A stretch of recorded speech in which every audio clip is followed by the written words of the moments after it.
बहुत शुक्रिया। और अब हम बात करने वाले हैं कि किस तरह से पाकिस्तान की कूटनीतिक घेराबंदी भी पूरी दुनिया में भारत कर रहा है। पाकिस्तान के आतंकी ठिकानों पर भारत की कार्रवाई तो चल ही रही है और दुनिया भर के देशों का समर्थन मिल रहा है भारत को, ऑपरेशन सिंदूर को, आतंक पर प्रचंड प्रहार को। कूटनीतिक मोर्चे पर भारत को मिल रहा है जबरदस्त समर्थन। पाकिस्तान अलग थलग पड़ रहा है। ऑपरेशन सिंदूर पर भारत के रुख का समर्थन करते हुए पाकिस्तान को दुनिया भर के देशों की नसीहत मिल रही है। अमेरिका, यूरोपीय संघ समेत दुनिया भर के इस्लामिक देशों का भी भारत को समर्थन मिलता जा रहा है। संयुक्त राष्ट्र संघ में पाकिस्तान सुरक्षा परिषद में पहले ही मात खा चुका है और अब पाकिस्तान दुनिया भर के देशों से गुहार लगा रहा है। लेकिन आतंकवाद को लेकर दुनिया भर के देश पाकिस्तान से सवाल पूछ रहे हैं। दुनिया भर के देश पाकिस्तान से पूछ रहे हैं कि अब तक उसने आतंकियों को लेकर क्या किया है।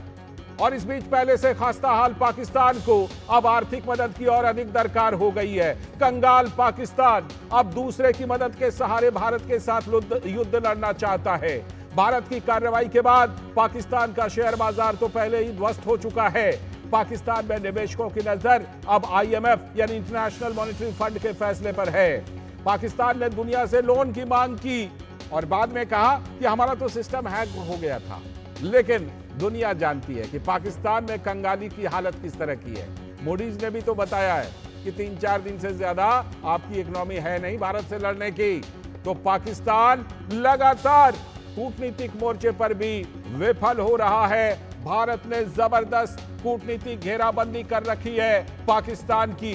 तो विदेश सचिव विक्रम मिस्री ने पाकिस्तान के जो झूठ वो दुनिया भर में फैलाता है उसका पर्दाफाश अपने प्रेस कॉन्फ्रेंस में किया था। जरा उनको सुनिए। ये एक देश है जिसने अपना इसका जन्म लेते ही झूठ शुरू हो गया था। 1947 में जब पाकिस्तानी फौज ने जम्मू कश्मीर पे दावा बोला तो उन्होंने किसी ऐसे वैसे व्यक्ति से नहीं, संयुक्त राष्ट्र से झूठ बोला कि हमारा कोई लेना देना नहीं है इससे। ये लोग जो गए हैं वो तो कबायली हैं। वो तो जब हमारी फौज वहां पे पहुंची और UN के लोग, संयुक्त राष्ट्र के लोग खुद वहां पे पहुंचे, उन्होंने देखा कि वहां तो पाकिस्तानी फौज घुसपैठ करके आ गई है। उसके बाद पाकिस्तान को मुंह की देखनी पड़ी और उनको मानना पड़ा कि हाँ, उनकी फौज वहां पे कुछ समय से पड़ी हुई है। बुनियादी झूठ पर हुई है, पाकिस्तान की बुनियादी झूठ पर हुई है। अखिलेश सुमन हमारे संवाददाता जुड़ रहे हैं, साथ में हमारे साथ लेफ्टिनेंट जनरल राजीव चोपड़ा जी भी जुड़े हुए हैं। मैं अखिलेश के पास सबसे पहले चलता हूं। अखिलेश, प्रेस कॉन्फ्रेंस का इंतजार है भारत सरकार की तरफ से, उसके बारे में क्या अपडेट है फिलहाल आपके पास? देखिए, कल जो हमें जानकारी दी गई थी उसके मुताबिक स्थिति ये थी कि प्रेस कॉन्फ्रेंस अब तकरीबन हर रोज़ होगा जब तक ये ऑपरेशन चलता रहेगा। और आज भी हमें जानकारी मिली थी सुबह ही कि करीब 5:35 के करीब ये प्रेस कॉन्फ्रेंस होगा। अभी इसका कंफर्मेशन हुआ है कि 5:30 बजे एक स्पेशल ब्रीफिंग होगी।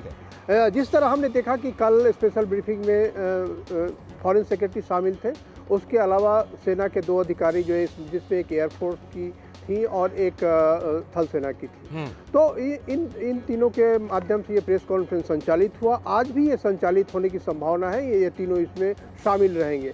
देखिए, इस प्रेस कॉन्फ्रेंस का उद्देश्य ये है कि जो हम सूचनाएं दें वो ऑथेंटिक सूचना दें। जो सूचनाएं मान लीजिए सोशल मीडिया की तरफ से आ रही है, कुछ सूचनाएं कि यहाँ बम गिरा दिए, वहाँ बम गिरा दिए, वो जो सूचनाएं हैं अपुष्ट सूचनाएं हैं। खास करके पाकिस्तान की तरफ से जो आ रही हैं वो बहुत ही कह सकते हैं कि भोंडे तरीके की सूचनाएं आ रही हैं। कि किसी ने लिख दिया कि इस्लामाबाद खत्म हो गया, किसी ने कहा कि लाहौर खत्म हो गया, किसी ने कहा रावलपिंडी खत्म हो गया। तो इस तमाम सूचनाओं को ऑथेंटिकेट करने के लिए कि कौन कौन से ऑपरेशन हमने किए हैं, कहाँ कहाँ हमारा प्रयास चल रहा है और किस किस राजनयिक फ्रंट पे हम काम कर रहे हैं, इसी उद्देश्य से तकरीबन हर रोज एक प्रेस कॉन्फ्रेंस हुआ करेगा, स्पेशल ब्रीफिंग होगी और स्पेशल ब्रीफिंग को विदेश मंत्रालय के विशेष अधिकारी एड्रेस किया करेंगे। दूसरी तरफ जहाँ तक बात है कि विदेश के जो जितने हमारे राजदूत हैं उन सारे राजदूतों को ये निर्देश दिया गया है कि अपने अपने देश जहां वे स्थापित हैं वहां की मेन स्ट्रीम मीडिया के साथ संलग्न हो। और इसी के तहत ब्रिटेन में जो हमारे वी दोराईस्वामी हैं उन्होंने इंटरव्यू दिया। अमेरिका में हमारे जो विनय क्वात्रा है उन्होंने CNN को इंटरव्यू दिया और इसी तरह से अन्य देश के राजदूत भी एक एक करके इंटरव्यू दे रहे हैं। वो बता रहे हैं दुनिया को कि किस तरीके से ये जो घटना है ये एक आतंकवादी घटना है और हमारी लड़ाई जो है, जैसा विनय क्वातर ने वहाँ अमेरिका में बताया कि हमारी लड़ाई आतंकवादियों से, दुनिया भर में समर्थन मिल भी रहा है, दुनिया भर में समर्थन मिल भी रहा है। बिल्कुल आप सही कह रहे हैं लेफ्टिनेंट जनरल राजीव चोपड़ा जी, लेफ्टिनेंट, और साथ में हर्षवर्धन त्रिपाठी जी भी हमारे साथ जुड़ गए हैं, वरिष्ठ पत्रकार। बहुत बहुत स्वागत हर्षवर्धन जी आपका। मैं आपके पास आ रहा हूं लेफ्टिनेंट जनरल राजीव चोपड़ा जी से एक रिएक्शन लेकर के। लेफ्टिनेंट जनरल राजीव चोपड़ा जी, पाकिस्तान ने जो अब तक झूठ फैलाया और आतंक को लेकर के किस तरह से वो आतंक के खिलाफ कार्रवाई करने के लिए पैसे भी लेता रहा दुनिया भर से और कार्रवाई भी नहीं की। कभी एबटाबाद में ओसामा बिन लादेन मिले तो कभी और भी आतंकवादी मिलते रहे, और अभी जो कार्रवाई हो रही है अब ऐसा लग रहा है जिसे कहते हैं ना कि बिल्कुल जिसे कहते हैं पाप का घड़ा फूटना, तो झूठ का घड़ा पूरा भर गया है। लेफ्टिनेंट जनरल राजीव चोपड़ा जी, मैं दो बातें बताना चाहता हूँ इस क्वेश्चन में, दो भागों में कवर करूंगा। पहला है इंफॉर्मेशन वॉरफेयर या साइकोलॉजिकल वॉरफेयर। ये एक बहुत बड़ा एक टूल होता है नेशंस के हाथ में कि दूसरी कंट्री के सिविलियंस का और अवाम का और इंडियन आर्मी का मोराल नीचा किया जाए। वो झूठ पे, फेक नैरेटिव पे बनता है, उससे वो चाहते हैं कि मोराल डाउन हो जाए बोथ फोर्सेस का और सिविलियंस का जी। वो पाकिस्तान ने, जैसे आपने देखा है, उन्होंने बोला था कि हमने इनके 3 रफाल डाउन कर दिए हैं, कई ड्रोन डाउन कर दिए हैं और कई तरह के इस तरह से झूठे कि हमने इनके हेडक्वार्टर्स पे अटैक कर दिया है। तो जैसे कि आपने बताया अभी कि हमें जो है, हमारा पूरी जो सिटीजन ऑफ इंडिया है, इनको ट्रस्टेड चैनल्स पे ही और ट्रस्टेड सोर्सेज ऑफ इंफॉर्मेशन पे ही यकीन करना चाहिए। इसी को मद्देनजर रखते हुए जो इंडिया है, इसने रोज प्रेस इंफॉर्मेशन ब्यूरो की कॉन्फ्रेंस करती है। लास्ट 2 दिन से आप देख रहे हैं, जब से लड़ाई लागू हुई है,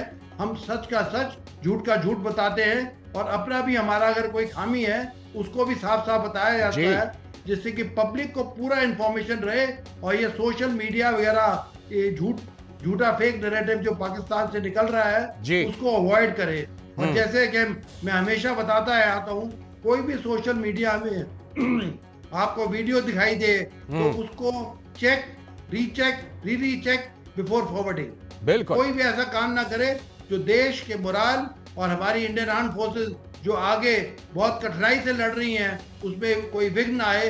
और हमें यकीन है कि थोड़े ही समय में ये सारा फेक नैरेटिव पाकिस्तान का भंडा फट जाएगा। बिल्कुल भंडाफोड़ हो रहा है, भंडाफोड़ हो रहा है, हर एक झूठ को बेनकाब किया जा रहा है। इस पर हम आगे अलग से बात भी करेंगे कि किस तरह से पाकिस्तान प्रोपेगेंडा के सहारे है, झूठ के सहारे है, और किस तरह से उसके हर एक झूठ को बेनकाब किया जाता है। अखिलेश अभी बता भी रहे थे कि प्रेस कॉन्फ्रेंस करने का सबसे बड़ा मकसद तो यही है, भारत सरकार जो रेगुलर ब्रीफिंग करेगी, साथ में जो पीआईबी फैक्ट चेक है, वो भी एक से बढ़कर एक झूठ का भंडाफोड़ कर रही है। आगे चलकर हम बताएंगे।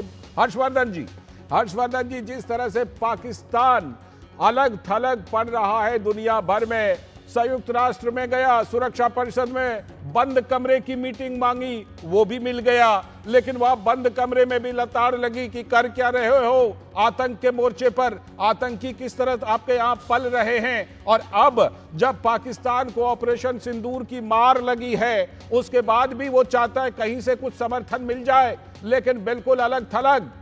हर्षवर्धन जी,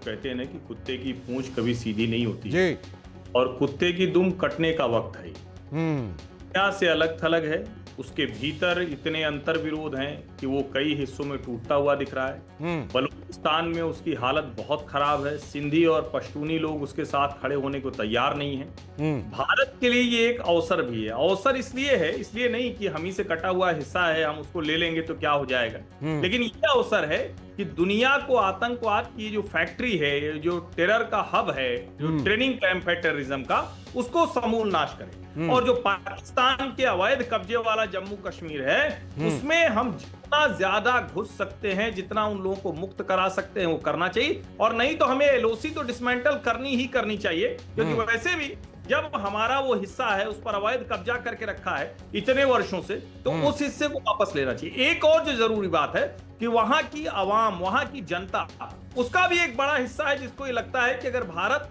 हमारी मदद करे तो हम इन लोगों से मुक्ति पा सकते हैं। कौन लोग हैं वो मसूद अजहर जैसे लोग हैं, वो एलटी, हिजबुल मुजाहिदीन, इस तरह के जो आतंकवादी संगठन हैं, उनसे पीड़ित लोग हैं। और मुझे लगता है कि दुनिया का कोई भी मुल्क इस तरह की मुश्किल में नहीं होगा।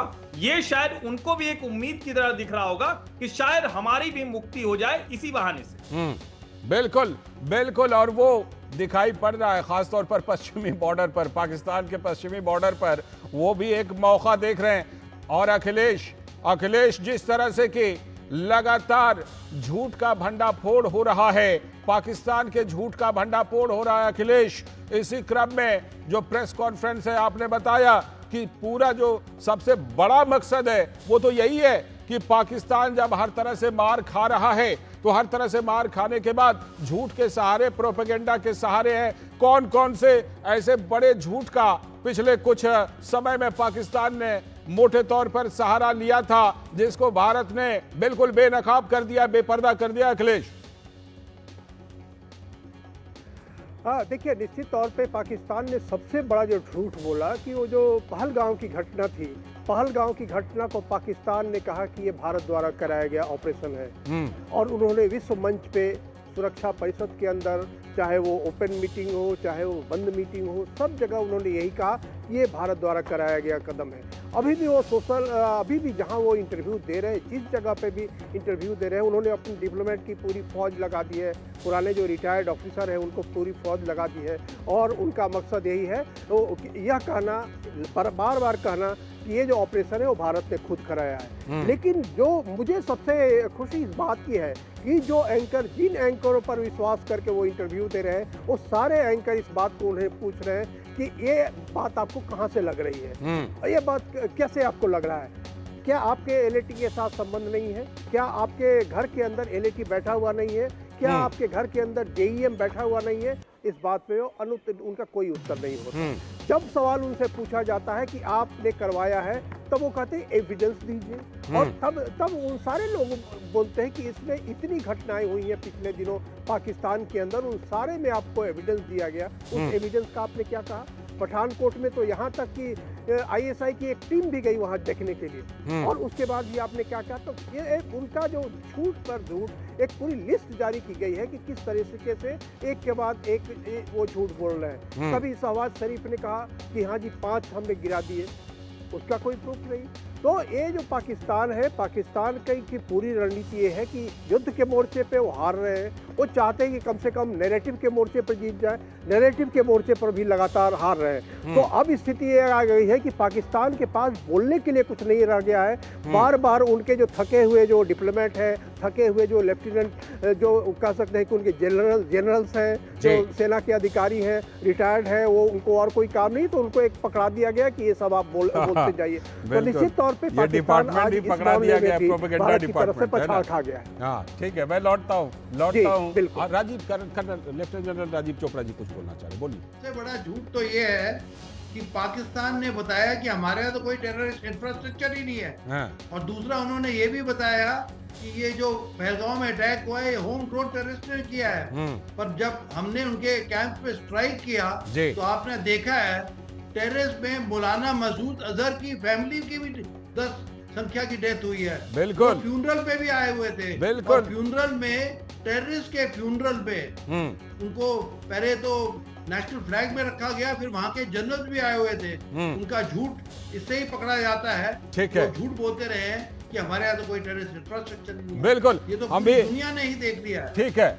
लेफ्टिनेंट जनरल राजीव चोपड़ा जी, अभी हम पूरी झूठ की लिस्ट दिखाने वाले हैं पाकिस्तान की, दिखा भी रहे हैं टेलीविजन स्क्रीन पर कि क्या क्या झूठ बोला है और क्या क्या सच्चाई है। हम इस पर आगे और विस्तार से बात करेंगे। फिलहाल लेफ्टिनेंट जनरल राजीव चोपड़ा जी, आपका जुड़ने के लिए बहुत बहुत शुक्रिया। लेकिन हर्षवर्धन जी आप रहिएगा, अखिलेश आप भी हमारे साथ जुड़े रहिएगा। आगे चल करके वो लिस्ट दिखाएंगे तमाम, जो कि हम दिखा रहे हैं कि क्या क्या बड़ा बड़ा झूठ बोला। अभी एक ब्रेक है, ब्रेक के